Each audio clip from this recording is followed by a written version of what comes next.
Hey, you know how you guys get to tear our welds apart when we're so nice to show you everything we got? Now it's my turn. We're gonna pick you apart. I hope you guys bring something good. I don't want to be throwing that garbage out the window. Hey, this is James, Western Welding Academy. Been welding for 20 plus years, had some inspection in there. My whole life has to do with welding and joining material together. Let's pick some of these welds apart. Hey, first weld here, Aaron. You know, my initial reaction was it's not a terrible looking weld, to be honest with you. It looks like some dual shield. Yeah, I'm certain it's dual shield. Little hot, got some spatter on there. Let's tone her down on the heat. You're not good enough yet to run that hot. Cool that baby down so you're not getting them BBs all over the place. Don't be afraid to use that wire wheel. Looks like you used a wire brush, but I don't know. Grab a wire wheel and a grinder. Don't let it intimidate you. I noticed you covered up the garbage underneath that other plate there. That one on the bottom, pretty trashy. Let's get rid of that guy. Let's keep doing that other one though. That other one you're on the right track. Man, how much is that weld worth? You could be some old fab shop slug for probably 20 bucks an hour, 22 bucks an hour if you want to. Try to aspire to more than that. Fab shop welder is just another word for iron worker. Old Austin must be a beginner. We got a little old MIG weld there, although it looks like he's on a job. He's repairing something. I can't tell if you clean the paint. I don't think you clean that off enough.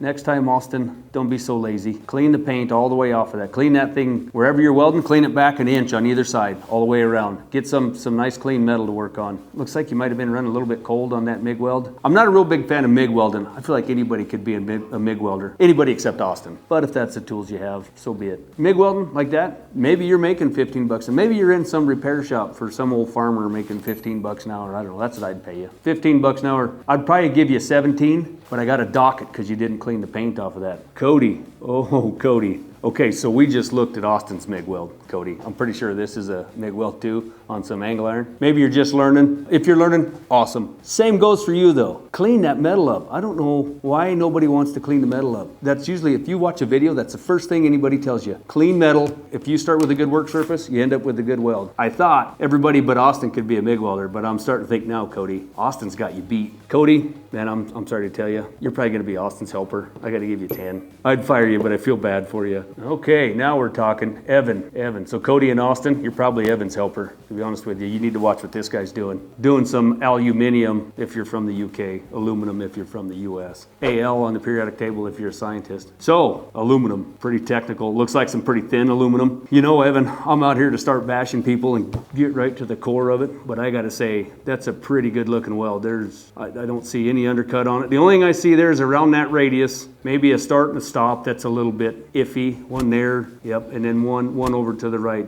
yep. Evan, you're doing, man, that's actually a really nice weld. I'm pleased with that. There's really nothing better looking than a nice aluminum weld, to be honest with you. That's gonna be, man, if you were working for me, solid 40, 45 an hour. Nice job. Whatever fab shop you're working for, if they're not giving you at least 30, drag them up. Go find someone better. Let's make this industry pay like it used to. Jake, I hope you and Evan work together someday. That'd be one of them dream teams that every job site needs. I'm guessing that's some stainless, looks like stainless, smells like stainless, probably tastes like stainless. It's got to be stainless. You got a great snake belly on there. Them toe lines are unbelievable. Super straight, nice job. I know from experience, a stainless weld like that on one of the best jobs I worked on is worth at least 70 bucks an hour, 77 an hour and 110 per diem. That's what I would give you. That's a good looking weld. As long as the root's not sugared. When they go to shoot that and there's a bunch of lack of fusion, we'll have to talk then, but that's a good looking weld, Jake. Jeremy. Ooh, Jeremy needs to start following Jake and Evan around.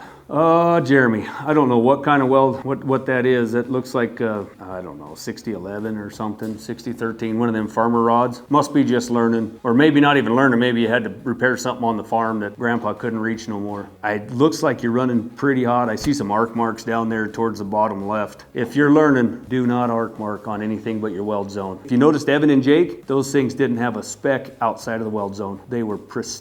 That's how it has to be. Unless this is what you aspire to, if you plan on moving on, the first thing you need to work on is perfection. Don't strike outside of the weld zone. Don't grind outside of the weld zone. Get rid of the spatter. Might be a little bit too hot. Get some formal training for sure. Jeremy, I think it looks to me like you're repairing something pretty crappy, something pretty rusty. Looks like you cleaned the weld. Looks like you cleaned around the metal, which kudos to you. A lot of guys didn't do that. You know what? Just because you cleaned around the metal and attempted to make a nice clean weld, let's give you 15 an hour. Not bad. Jordan, what is that? It looks like galvanized. That's what it is, I bet. that. Yuck. If I had to guess, I don't know for sure, but it looks like you're running some hard wire on some galvanized tubing for a corral panel. If you're on a job that's paying really good and you're like, hey, we need your welds galvanized, go ahead and weld the galvanized, but don't be happy about it because galvanized sucks. One thing I noticed, one thing my social media team noticed for sure is that little bug hole right there in the middle. You know why that is? Because you didn't clean the metal off. If you're welding on galvanized or something that's got some sort of coating, paint, galv, anodized, whatever, you got to grind that off. You've got, especially with MIG, you got to clean that off. Don't get in a hurry. Just because it's a corral panel doesn't mean it doesn't have your name all over it. Clean that stuff off and get rid of the spatter. Since you're welding on corral panels in a farm shop somewhere, kudos to the farmers. I love those guys, but I've seen their welds too. $16 an hour because it's a fairly decent weld, but clean it off. Hopefully I didn't hurt anybody's feelers. We're gonna be hard on you. That's the reality of it. And we're actually not as hard as the real world is when you get out on a job. Some of them crusty old superintendents have been doing it for 30 years and they don't give two about who you are. They're gonna let you know what they think of you. Plus they got hundreds of millions of dollars riding on it on a job. So they're not gonna let you let it fail. When somebody critiques your welds, take it with stride. They're trying to help you. A lot of us don't know how to say it in a nice way. We're just gonna tell you it's crap, change it here, move on and do it. If you wanna know how to weld, you know where to go. ApplyToWeld.com, get your booth hold payment in, we'll help you out.